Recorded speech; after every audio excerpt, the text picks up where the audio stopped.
In the quiet hours of evening, when the day's work is done and the world grows still, we turn our thoughts to an ancient story, a story of dreams and brotherhood, of jealousy and providence, of a young man whose life would be shaped by both the cruelty of others and the quiet hand of God moving through it all. This is the story of Joseph, and tonight we will walk slowly through the beginning of his journey, letting the ancient words wash over us like a gentle stream, bringing peace to our hearts as we prepare for rest. Long ago, in the land of Canaan, there lived a man named Jacob. He was a shepherd, as his father Isaac had been, and his grandfather Abraham before him. Jacob's life had been long and full of both sorrow and blessing. He had loved and lost. He had struggled and prevailed. And now, in his later years, he found himself the father of 12 sons. These sons would one day become the fathers of the 12 tribes of Israel. But at this time, they were simply brothers, living together in the hill country, tending their father's flocks, moving from pasture to pasture as the seasons turned and the rains came and went. The land of Canaan was not an easy place.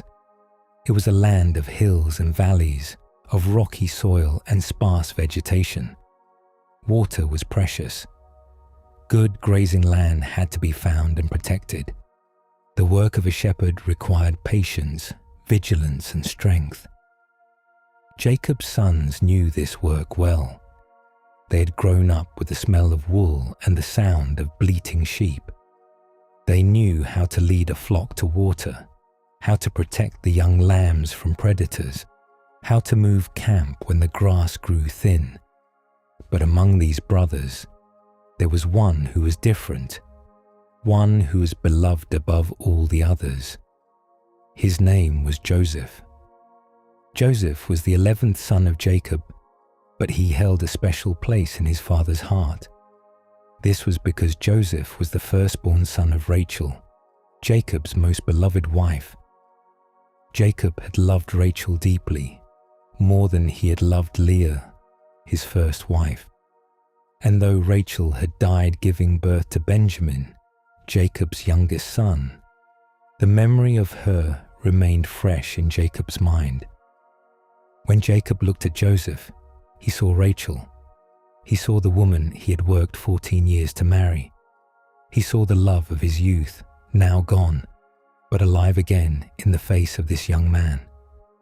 Joseph was 17 years old. He was no longer a child, but not yet fully a man. He helped his brothers with the flocks, learning the ways of the shepherd, walking the long miles across the hill country, sleeping under the stars when the work kept them far from home. But Jacob's favoritism was obvious, and it created a tension in the family that grew stronger with each passing season. There came a day when Jacob made for Joseph a special garment. The scriptures call it a coat of many colors, though the exact nature of this garment has been debated through the ages. Some scholars believe it was a long robe with sleeves that reached to the wrists and ankles, a garment that marked someone as set apart from common labor. Others think it was richly decorated, perhaps with colored threads or embroidered patterns that showed wealth and favor. Whatever its exact appearance, the meaning was clear. This was not the simple tunic of a working shepherd. This was the garment of a favored son, one who might be destined for leadership, one who would not spend all his days in the fields with the flocks. When Joseph's brothers saw this coat, they understood what it meant. Their father loved Joseph more than he loved them, and this knowledge settled into their hearts like a stone, cold and heavy. The scriptures tell us that they could not speak peaceably to Joseph. The rift had grown too wide, the jealousy too deep. In the culture of that time, the eldest son typically held a place of honor. He would receive a double portion of the inheritance. He would lead the family after the father's death. But here was Joseph, neither the eldest nor the son of the first wife, being elevated above them all. Reuben was the firstborn, Simeon and Levi came next, then Judah and the others in their order. Each had been born into this family with certain expectations, certain roles to play. And now those expectations seemed threatened by this younger brother in his coat of many colors. But the coat was not the only source of tension. Joseph had dreams, and these dreams would deepen the divide between him and his brothers. The first dream came to Joseph one night as he slept. In the dream, he and his brothers were out in the field at harvest time, binding sheaves of grain. This was common work, the gathering of wheat or barley after it had been cut, tying the stalks into bundles to be carried away and threshed. In Joseph's dream, his sheaf of grain stood upright in the field, and then, one by one, his brothers' sheaves gathered around his sheaf and bowed down to it. When Joseph woke, he remembered the dream clearly, and in the innocence or perhaps foolishness of youth, he told his brothers what he had seen. Their reaction was immediate. "Do you intend to reign over us?" they asked. "Will you actually rule us?" The dream had made explicit what the coat had only implied. Joseph would be elevated, they would be beneath him, and their hatred of him grew even stronger. In the quiet of evening, as we reflect on this moment, we might pause to consider the nature of dreams in the ancient world. To the people of that time, dreams were not simply the mind's wandering during sleep. They were often understood as messages, as windows into truths that lay beyond the visible world. Throughout the scriptures, we see God speaking through dreams. Jacob himself, Joseph's father, had once dreamed of a ladder reaching to heaven, with angels ascending and descending. In that dream, God had spoken promises to him, promises that would shape the rest of his life. So when Joseph dreamed, and when the dream seemed to carry meaning, it was not strange to pay attention to it. But the content of this particular dream was difficult for his brothers to accept. Then Joseph had a second dream, and again he told it to his brothers, and this time to his father as well. In this dream, the sun and the moon and 11 stars were bowing down to Joseph. When Jacob heard this, even he was troubled.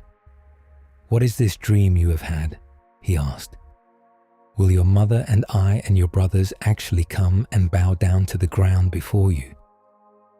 The mention of the mother was curious, for Rachel had already died. Perhaps Jacob understood the sun and moon to represent himself and Leah, or perhaps the dream's symbolism was simply understood in a general sense. The parents and the brothers, the whole family, bowing before Joseph. Jacob rebuked Joseph for this dream, but the scriptures also tell us that he kept the matter in mind. Perhaps he wondered. Perhaps he remembered his own dreams from long ago and sensed that something significant was unfolding, even if he could not yet see what it was. Joseph's brothers, meanwhile, were jealous. The word the scriptures use suggests a burning, festering emotion. Not just envy, but something deeper and more dangerous. Yet through all of this, life continued. The flock still needed tending, the seasons still turned, and the family moved through their daily rhythms, even as this tension simmered beneath the surface. The land where Jacob and his family lived was part of a broader region that had seen human habitation for thousands of years. The hills were dotted with ancient olive trees, their gnarled trunks testament to their age. Grapevines grew in terraced plots on the hillsides. Fig trees offered shade and fruit in the heat of summer. The shepherds knew every spring and cistern in the area. They knew which valleys had the best grass in spring, which areas to avoid in the dry season, where predators were likely to lurk. This was a communal life. The family worked together. They ate together. They told stories around the fire in the evening. They observed the Sabbath and the festivals that marked the year. And yet, within this communal life, there was division. There was the favored son in his special coat, and there were the brothers who watched him with hard eyes and cold hearts. One day, Joseph's brothers took the flocks to graze near Shechem. This was a significant distance from where Jacob was staying, perhaps 50 miles or more to the north. The journey would have taken several days on foot. Shechem was a place with its own history in Jacob's family. Years earlier, something terrible had happened there involving Jacob's daughter Dinah, and two of Joseph's brothers, Simeon and Levi, had taken brutal revenge. It was a place marked by violence and pain in the family's past, but it was also a place with good pasture. And so, the brothers had gone there with the flocks. Jacob was at home in the valley of Hebron. This area was in the southern part of Canaan, in the hill country of Judah. It was where Abraham had once lived. It was where Sarah, Abraham's wife, was buried in the cave of Machpelah. Hebron sat at an elevation of about 3,000 feet above sea level.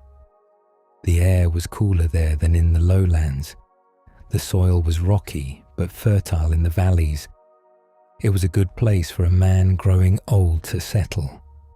Jacob called Joseph to him one day. "Go and see if all is well with your brothers and with the flocks," he said, "and bring word back to me." So Joseph set out from the valley of Hebron. As we imagine Joseph walking north toward Shechem, we might picture the landscape through which he traveled. The road would have taken him through hills covered with scrub brush and scattered trees. He might have passed other travelers, merchants with donkeys laden with goods, other shepherds moving their flocks, messengers carrying news from one city to another. The journey would have taken days. Joseph would have walked perhaps 15 or 20 miles each day, stopping at wells to drink, perhaps staying at the camps of other shepherds at night, or sleeping in the open air under the vast canopy of stars. He wore his special coat, the sign of his father's favor. He carried provisions for the journey, bread, perhaps some dried fruit, a skin of water. He was searching for his brothers, bringing greetings from their father, intending to see how they were and return with news. But when Joseph reached Shechem, his brothers were not there.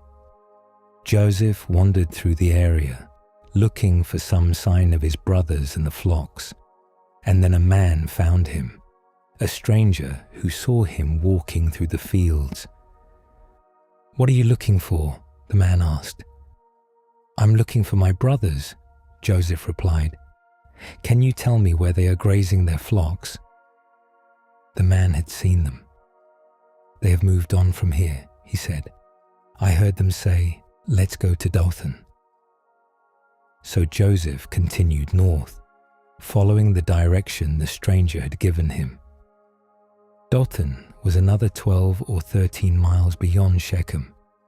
It sat in a broad valley, a place known for good pasture.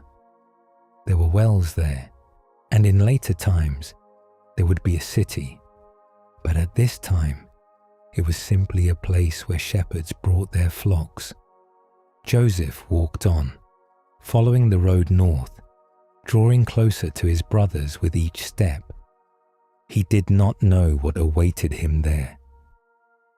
In the distance, Joseph's brothers saw him coming. Even from far off, they recognized him.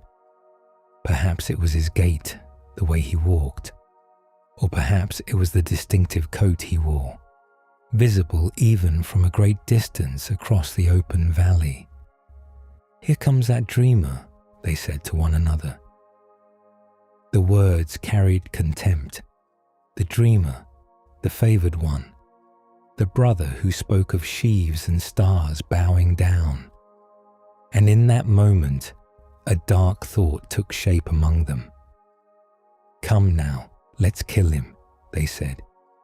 "Let's throw him into one of these cisterns and say that a ferocious animal devoured him. Then we'll see what comes of his dreams." The cisterns they spoke of were common in that region. They were deep pits dug into the rock or earth, used to collect and store rainwater during the wet season.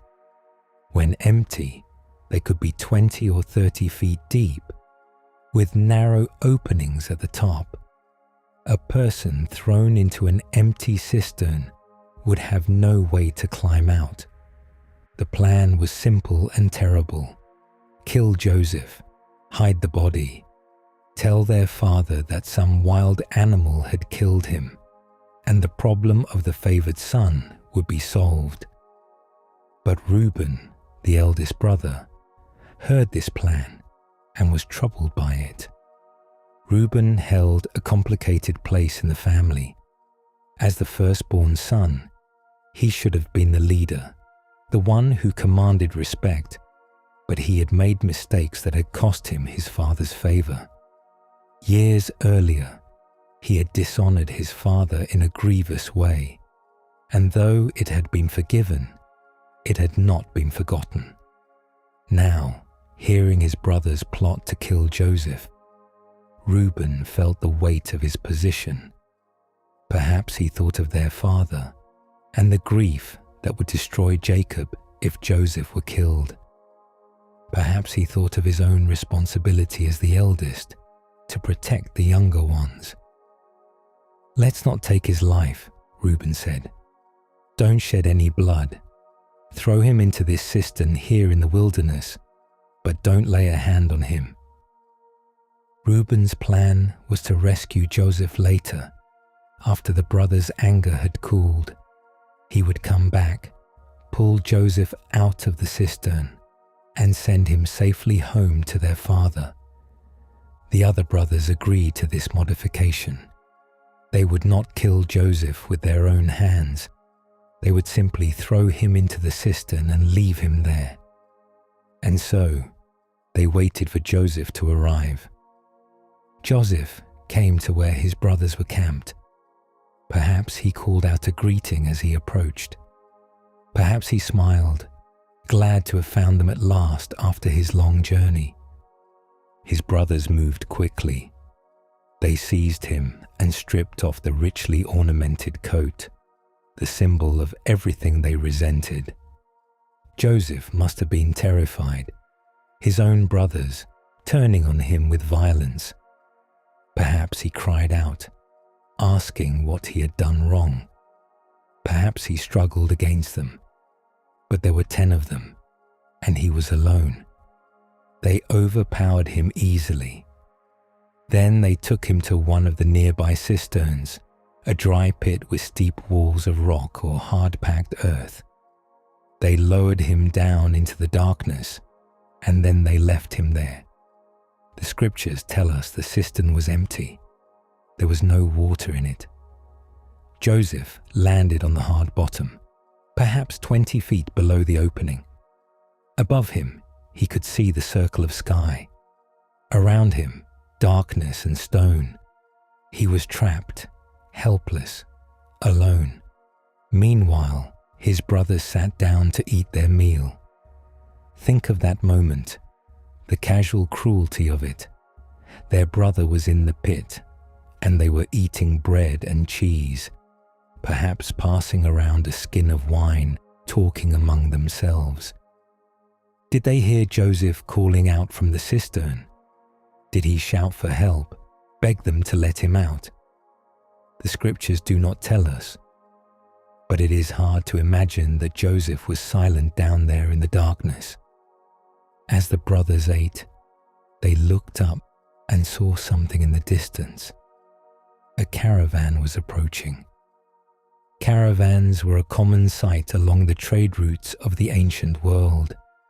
Merchants traveled in groups for safety, with strings of camels or donkeys carrying goods from one region to another. These caravans connected the great civilizations of the time: Egypt in the south, Mesopotamia in the east, the coastal cities of the Mediterranean in the west. The caravan that approached now was made up of Ishmaelites, also called Midianites in the text. These were descendants of Ishmael, Abraham's son through Hagar. They were distant relatives of Jacob's family, though by this time the connection was likely not close. The Ishmaelites were traders. They were coming from Gilead, a region east of the Jordan River known for its balm, a resin produced from certain trees, valued for its medicinal properties. The caravan was loaded with spices, balm, and myrrh, all valuable commodities. They were heading south to Egypt, where such goods could be sold at the great markets. As the brothers watched the caravan draw near, Judah had an idea. "What will we gain if we kill our brother and cover up his blood?" Judah said.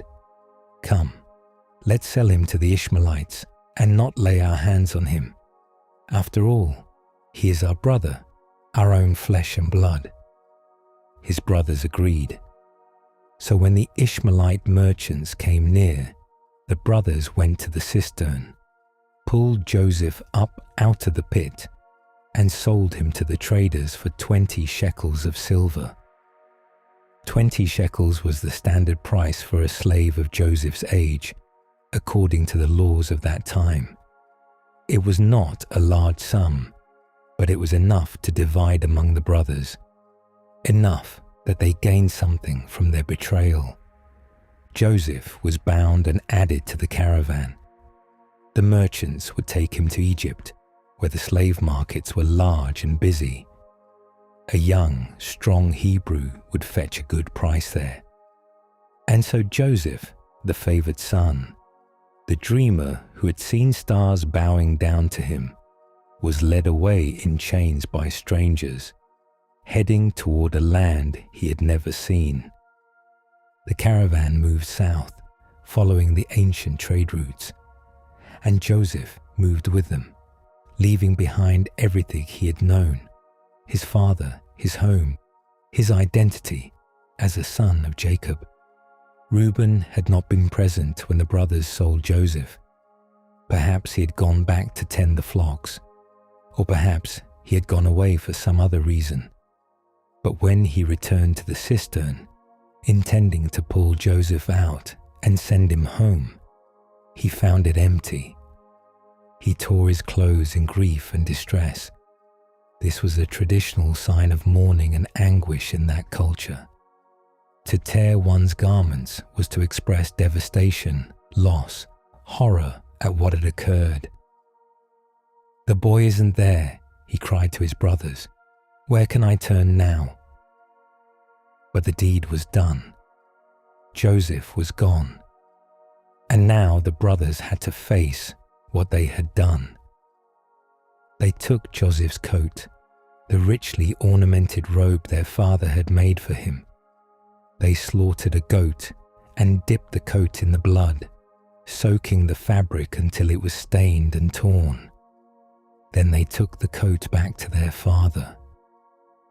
"We found this," they said. "Examine it to see whether it is your son's robe." Jacob recognized it immediately. "It is my son's robe," he said. "Some ferocious animal has devoured him. Joseph has surely been torn to pieces." Jacob's grief was overwhelming. He tore his clothes, as Reuben had done. He put on sackcloth, a coarse garment worn as a sign of mourning, and he mourned for his son many days. All his sons and daughters came to comfort him, but he refused to be comforted. "No," he said, "I will continue to mourn until I join my son in the grave." The other sons stood by, watching their father's grief. They had caused this. Their jealousy, their anger, their cruel decision to sell their brother, all of it had led to this moment, to their father's broken heart. But they said nothing. They kept their secret. They let Jacob believe that Joseph was dead, torn apart by wild animals, gone forever. And so Jacob mourned for Joseph, believing his beloved son was lost. But Joseph was not dead. He was alive, traveling with the Ishmaelite caravan through the wilderness, heading toward Egypt. The journey would have taken many days. The caravan would have followed the coastal route, or perhaps cut across the Negev desert to reach the eastern edge of the Nile Delta. They would have stopped at wells and oases along the way. They would have camped at night, with guards posted to watch for bandits or wild animals. Joseph traveled with them, a slave now among other slaves and goods. His special coat was gone. His identity as the favored son of Jacob was gone. Everything had been stripped away. What did he think about during those long days of walking? Did he wonder why this had happened to him? Did he remember his dreams and wonder if they had meant anything at all? The scriptures do not tell us Joseph's thoughts during this journey. We know only that he traveled south toward Egypt, toward an unknown future. Egypt was one of the great civilizations of the ancient world. It was a land of massive stone temples and pyramids, of mighty pharaohs and complex bureaucracies. The Nile River gave life to the land, flooding each year and depositing rich silt on the fields, making Egypt the breadbasket of the region. Egyptian society was highly structured. At the top was the pharaoh, considered a living god. Below him were nobles, priests, and officials. Then came scribes, craftsmen, and merchants, and at the bottom were laborers and slaves. The Egyptians had their own language, their own gods, their own customs and ways. To a young Hebrew from the hill country of Canaan, Egypt would have been utterly foreign, a place of strange sights, sounds and smells. But this was where Joseph's journey was leading. This was where the caravan was taking him. When the caravan reached Egypt, Joseph was sold to a man named Potiphar. Potiphar was an Egyptian official, a captain of the guard who served in Pharaoh's court. He was a man of some wealth and standing, with a household that included servants and slaves. And so, Joseph entered Potiphar's house as a slave.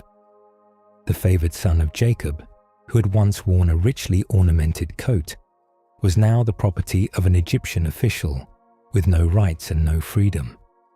But even here, even in this foreign land, far from his father's house, the hand of God was with Joseph. The scriptures tell us that the Lord was with Joseph and gave him success in whatever he did. Even as a slave, Joseph proved capable and trustworthy. Potiphar noticed this and began to give him more responsibility. In time, Joseph would rise to become the overseer of Potiphar's entire household. But that part of the story lies ahead. For now, we rest with Joseph as he begins this new chapter of his life, far from home, but not abandoned. Back in Canaan, Jacob continued to mourn. He had lost his beloved Rachel years earlier, and now he believed he had lost Joseph as well. The grief settled over him like a heavy cloak, and it would not lift. The family carried on. The flock still needed tending. The seasons still turned. But something had broken in the family that day when Joseph was sold. A wound had been opened that would take many years to heal. The brothers carried their secret, knowing what they had done, living with the memory of that day at Dothan. They had silenced the dreamer. They had removed the favored son, but they had not found peace. In the quiet of this evening, as we reflect on this part of Joseph's story, we see a young man whose life has been turned upside down through no fault of his own. He has been betrayed by those who should have protected him. He has been taken from his home and sold into slavery. Everything he knew has been stripped away.